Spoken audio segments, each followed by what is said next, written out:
Ngachi numidawairam phongkiba pause digi maruoiba pau khara khangasaraga miyamda khudol tamjuke ICAC gi nauna temporary committee semkibabu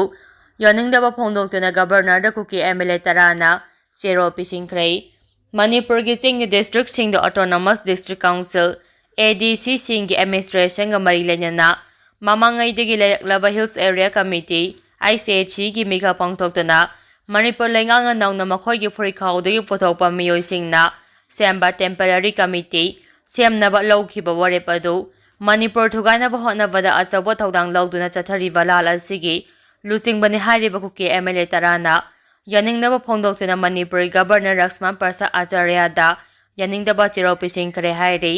tongan balenga ama tanduna hawkhiba sai lisingani ge sumna kongom doigi May ahomdagi chatharakli balal asida achawba thodang lawriba Kuki MLA Hawkwilep Kip Gap Musarung Sanate Sinuntang Hawkip Kemnia Hawkip Hasing Lepau Hawkip Paulian Hawkip LM Kaute Lanzama Hawkip Nepja Kip Gam Amasung Buzangi Batena Puna Kuye Pudina Tunga Badiman Yauba Zero Adu Governor the Fishing Kivane Zero Adu the Palivade ADC Singi Mika Pangtok Tribu Fauba Administration the Kudong San another member Kurnasava Temporary Committee Sing Semnaba handak the Hills Area Committee na warip lawkhibani khongthang asi unconstitutional oiba lona yadaba warip ama oiba tanatana democratic principles singba karemnabani masidana tana ADC da yauriba ek singbo ikai khumnadabani haina lawgani state asi gi hauji oiriba pheba masida Hill Area Committee gi member sing oiriba MLA sing asi committee gi mifamda saru yaba ngamdana lakli asiguma yamna tamba ngamdaba amadi Misang Mikai Naba politics asina maram oiraga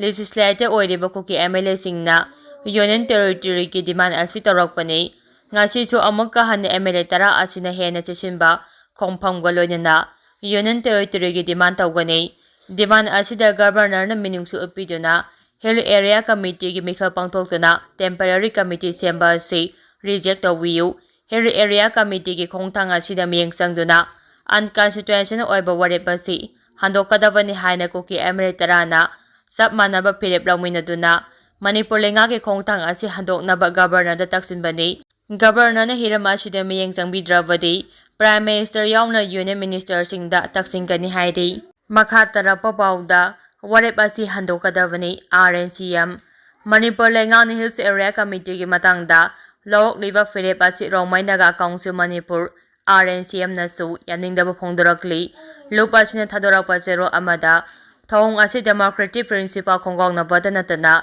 singilam oiriba district singi chokotharangi damakta thadarakliba pholsing Manipur lengang la na haina thoknaba atamnana tawrakpa thorang amani democracy chapaleba amagi state ama oine dictatorship amasung autocracy gi mawongda thabak toropagi phibamsing asi Romai Naga Council Manipur na kaidongda yaba ngamloi maram aduna Hills Area Committee na temporary committee semdana ADC ki administration chalainaba hotnarakliba khongthang asi amu hana khantaduna thabak tawbana sumgani maduna trabadi Manipur lengang chatharakpa thabak thorom singda Romai Naga Council na mateng pangdabata natana khongjang kya changsilakpa yai haina zero achina palli makha tarak poina kanglaipa ki meragi pause degi maru oiba pau khara khangacharaga miyamda khodo tamjige lanjena duna lariba sing khunda leita hanba haibasi lengak ki acheba phirepni CM Biren Manipur da tholibi irang asina maram oiduna lanjena duna lariba miyoi sing khunda leita hanba amadi makhoi gi yaifana ba mateng pangba haiba si Manipur lengak ki phirepne haina Manipur gi chief minister N Biren na phongdorakli CM na social media da thadorakpa post amada hairibadi irang asina maram oiduna tunga relief camp sing lariba miyoi kaya gi damak nauna saba lango da lariba National Games Village da Laiba Housing Complex ngarangdagi hauna hongjinduna laiba hauklei hauji housing complex ngarang sora Churchampur amadi Phogokchai de lanjennarakpa imung samukungi miyoi samri gi humphugi lefam pikre haina post aduda phongdorakli amaramda CM na social media da thadorakpa post amagi matung inna Bharat lengan in space ki makada space sector gi damakta lupa koti lising amma banker ki bite fund oina kaithokpada ayaba pikiba asigi damak Chief Minister N Biren na Bharat ki Prime Minister Narendra Modi bo tawbiman khangba uli prime ꯃꯤꯅꯤꯁꯇꯔꯅ ꯂꯧꯈꯠꯂꯛꯂꯤꯕ ꯈꯣꯡꯊꯥꯡ ꯑꯁꯤꯅ ꯇꯨꯡꯒꯤ space technology ꯑꯃꯗꯤ innovation ꯃꯑꯣꯡ ꯃꯔꯤꯜ ꯁꯦꯝꯕꯗ ꯁꯤꯡꯊꯥꯅꯤꯡꯉꯥꯏ ꯑꯣꯏꯕ ꯈꯣꯡꯊꯥꯡ ꯑꯃ ꯑꯣꯏꯔꯒꯅꯤ꯫ ꯊꯧꯔꯥꯡ ꯑꯁꯤꯅ ꯏꯅꯣꯚꯦꯁꯟꯁꯤꯡꯕꯨ ꯌꯣꯛꯈꯠꯇꯨꯅ ꯁ꯭ꯄꯦꯁ ꯏꯅꯣꯚꯦꯁꯟ ꯈꯨꯃꯥꯡ ꯆꯥꯎꯈꯠꯍꯟꯕꯇ ꯅꯠꯇꯅ ꯏꯟ ꯁ꯭ꯄꯦꯁꯇ ꯑꯥꯠꯃꯅꯤꯔꯚꯔ ꯚꯥꯔꯠ ꯑꯣꯏꯍꯟꯕꯗ ꯑꯆꯧꯕ ꯃꯇꯦꯡ ꯑꯣꯏꯔꯒꯅꯤ ꯍꯥꯏꯔꯤ꯫ ꯃꯈꯥ ꯇꯥꯔꯛꯄ ꯄꯥꯎꯗ ꯃꯣꯏꯔꯥꯡ ꯕꯣꯠ ꯍꯥꯎꯁ ꯃꯃꯥꯡꯗ ꯀꯥꯔ ꯑꯃ ꯏꯁꯤꯡꯗ ꯇꯥꯁꯤꯟꯕꯗꯒꯤ ꯃꯤꯑꯣꯏ 2 ꯂꯩꯈꯤꯗ꯭ꯔꯦ꯫ ꯉꯔꯥꯡ ꯅꯨꯃꯤꯗꯥꯡ ꯄꯨꯡ 9:30 ꯇꯥꯕ ꯃꯇꯝꯗ ꯃꯣꯏꯔꯥꯡ ꯄꯨꯂꯤꯁ ꯁ꯭ꯇꯦꯁꯟꯒꯤ ꯃꯅꯨꯡ ꯆꯟꯅ ꯁꯦꯟꯗ꯭ꯔꯥ ꯕꯣꯠ ꯍꯥꯎꯁ ꯃꯃꯥꯡ ꯃꯣꯏꯔꯥꯡꯗ ꯀꯣꯏꯕ ꯆꯠꯂꯨꯔꯒ ꯍꯜꯂꯛꯄꯒꯤ ꯂꯝꯕꯤꯗ ꯌꯥꯡꯅ ꯊꯧꯔꯛꯄ ꯀꯥꯔ ꯑꯃ ꯃꯁꯥ ꯃꯇꯣꯝꯇ ꯑꯦꯛꯁꯤꯗꯦꯟ ꯊꯣꯛꯇꯨꯅ ꯀꯥꯔ ꯑꯗꯨꯗ ꯇꯣꯡꯂꯛꯄ ꯃꯤꯑꯣꯏ 4ꯒꯤ ꯃꯅꯨꯡꯗ 2 ꯈꯨꯗꯛꯇ ꯂꯩꯈꯤꯗ꯭ꯔꯦ꯫ ꯃꯤꯑꯣꯏ 2 ꯑꯃꯅ ꯁꯣꯛꯄꯗꯒꯤ ꯍꯣꯁꯄꯤꯇꯥꯜꯗ ꯂꯩꯀꯠꯅꯈ꯭ꯔꯦ ꯍꯥꯏꯔꯤ꯫ ꯂꯥꯏꯕꯛ ꯊꯤꯕ ꯊꯧꯗꯣꯛ ꯑꯗꯨ ꯗꯥꯔꯛ ꯕ꯭ꯂꯨ ꯃꯆꯨꯒꯤ ꯁ꯭ꯋꯤꯐꯠ ꯀꯥꯔ ꯔꯦꯖꯤꯁꯇ꯭ꯔꯦꯁꯟ ꯅꯝꯕꯔ MN05AI327 ꯑꯁꯤ ꯊꯧꯗꯨꯅ ꯁꯦꯟꯗ꯭ꯔꯥꯔꯣꯝꯗꯒꯤ ꯃꯣꯏꯔꯥꯡ ꯇꯝꯅ ꯂꯥꯛꯄꯗ ꯃꯁꯥ ꯃꯊꯟꯇ ꯑꯦꯛꯁꯤꯗꯦꯟ ꯊꯣꯛꯇꯨꯅ ꯇꯃꯨ ꯋꯥꯇꯔ ꯁ꯭ꯄꯣꯔꯠꯇ ꯇꯥꯁꯤꯟꯈꯤꯕꯅꯤ ꯍꯥꯏꯔꯤ꯫ ꯀꯥꯔ ꯑꯗꯨꯅ ꯏꯁꯤꯡꯗ ꯇꯥꯁꯤꯟꯈꯤꯕ ꯑꯗꯨꯗ ꯃꯅꯥꯛ ꯅꯛꯄꯗ ꯂꯩꯕ ꯃꯤꯑꯣꯏꯁꯤꯡꯅ ꯃꯈꯣꯏꯕꯨ ꯀꯟꯅꯕꯒꯤ ꯊꯕꯛ ꯑꯀꯟꯕ ꯃꯑꯣꯡꯗ ꯆꯠꯊꯈꯤ꯫ ꯑꯦꯛꯁꯤꯗꯦꯟ ꯑꯗꯨꯕꯨ ꯊꯦꯡꯅꯍꯧꯕ ꯃꯤꯑꯣꯏꯁꯤꯡꯅ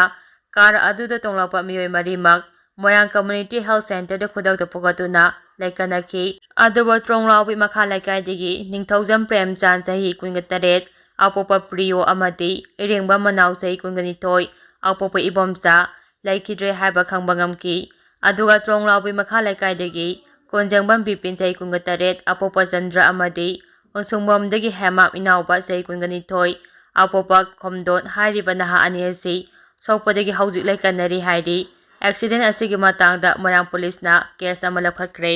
ꯃꯈꯥ ꯇꯥꯔꯛꯄ ꯑꯣꯏꯅ ꯄꯟꯗꯝ ꯄꯥꯎꯆꯦꯗꯒꯤ ꯃꯔꯨꯑꯣꯏꯕ ꯄꯥꯎ ꯈꯔ ꯈꯪꯍꯟꯖꯔꯒ ꯃꯤꯌꯥꯝꯗ ꯈꯨꯗꯣꯜ ꯇꯝꯖꯒꯦ꯫ ꯁꯣꯄꯥꯏꯕ ꯑꯃꯗꯤ ꯅꯣꯡꯗꯣꯟꯒꯤ ꯊꯋꯥꯏ ꯌꯥꯎꯗ꯭ꯔꯕ ꯍꯛꯆꯥꯡ ꯂꯩꯔꯣꯜ ꯆꯟꯈ꯭ꯔꯦ꯫ ꯃ꯭ꯌꯥꯟꯃꯥꯔꯒꯤ ꯉꯝꯈꯩ ꯄꯔꯤꯡꯗ ꯊꯣꯛꯈꯤꯕ ꯈꯨꯠ ꯊꯣꯛꯅꯕꯒꯤ ꯊꯧꯗꯣꯛꯇ ꯂꯩꯈꯤꯗ꯭ꯔꯕ ꯄ꯭ꯔꯤ-ꯄꯥꯛ ꯄ꯭ꯔꯣꯒꯤ ꯀꯦꯞꯇꯦꯟ ꯋꯥꯍꯦꯡꯕꯝ ꯁꯔꯠ ꯀꯨꯃꯥꯔ ꯑꯦꯂꯥꯏꯁ ꯁꯣꯄꯥꯏꯕ ꯑꯃꯗꯤ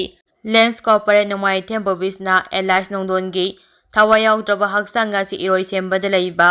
ꯂꯥꯡꯒꯣꯜ ꯆꯤꯡꯁꯥꯡꯒꯤ ꯅꯄꯣꯝꯗ ꯂꯩꯔꯣꯜ ꯆꯟꯈ꯭ꯔꯦ꯫ ꯂꯩꯈꯤꯗ꯭ꯔꯕ 2ꯒꯤ ꯍꯛꯆꯥꯡꯅ ꯏꯔꯣꯏꯁꯦꯝꯕ ꯇꯝꯅ ꯄꯨꯔꯛꯄꯒꯤ ꯂꯝꯕꯤꯗ ꯃꯤꯌꯥꯝꯅ ꯍꯩꯀꯠ ꯂꯩꯀꯠ ꯇꯝꯅꯈꯤ꯫ ꯂꯩꯔꯣꯜ ꯆꯟꯐꯝ ꯑꯣꯏꯔꯤꯕ ꯂꯥꯡꯒꯣꯜ ꯆꯤꯡꯁꯥꯡꯒꯤ ꯅꯄꯣꯝ ꯌꯧꯔꯛꯄꯗ ꯂꯩꯈꯤꯗ꯭ꯔꯕ 2ꯒꯤ ꯃꯐꯝꯗ ꯌꯥꯝꯂꯕ ꯃꯤꯌꯥꯝꯅ ꯍꯩꯀꯠ ꯂꯩꯀꯠ ꯇꯝꯗꯨꯅ ꯏꯀꯥꯏ ꯈꯨꯝꯅꯕ ꯎꯠꯂꯕ ꯃꯇꯨꯡ ꯅꯥꯠꯀꯤ ꯑꯣꯏꯕ ꯂꯥꯏꯅꯤꯡ ꯂꯥꯏꯁꯣꯟꯒ ꯂꯣꯏꯅꯅ ꯂꯩꯔꯣꯜ ꯆꯟꯈꯤ꯫ ꯄꯟꯕ ꯌꯥꯕꯗꯤ